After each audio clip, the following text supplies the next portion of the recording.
Bimby Aquino, labis ang paghihinagpis dahil sa sinapit ng kanyang ina na si Kris Aquino.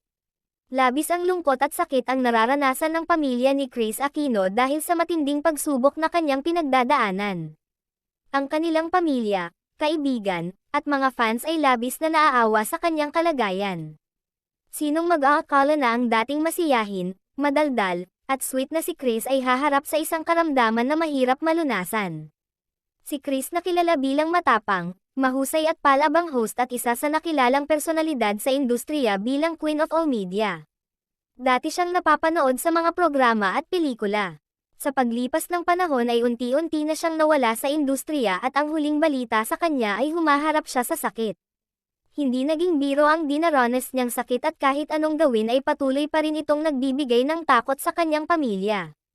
Ayon sa mga balita na ang sakit ni Kris ay kailangan ng matinding atensyon medikal at gamutan. Sa kabila ng kanyang mga tagumpay naging mahirap pa rin kay Kris ang naging sitwasyon. Isang masakit na tanong para sa kanyang mga fans, ano pa ang pwedeng gawin para makaligtas ang Queen of All Media?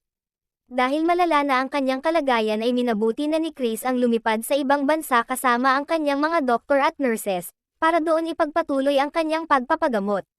Ipinamalas ni Kris ang tapang at determinasyon ngunit hindi niya maitatanggi ang hirap at laki ng gastusin sa kanyang pagpapagamot.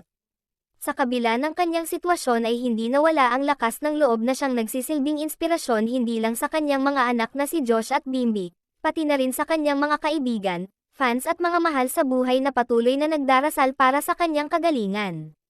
Kamakailan lamang ay may dumating na bagong pagsubok sa kanya, isa na namang sakit ang dumagdag sa kanyang malalang kondisyon, na lalo pang nagpahirap at nagpabigat sa kanyang loob. Sa isang exclusive interview ay hindi na niya naitanggi na sa kabila ng hirap na kanyang nararanasan ay ang tanging sandalan niya ay ang panalangin at pananampalataya sa Diyos. Ayon kay Kris na ito ang nagsisilbing kanyang lakas para magpatuloy sa buhay at harapin ang araw-araw na hamon sa kanyang sakit. Sinabi din niya na sa dami ng pagsubok sa kanyang buhay, itong kalagayan niya ngayon ang tinuturing niyang pinakamabigat at pinakamatinding hamon.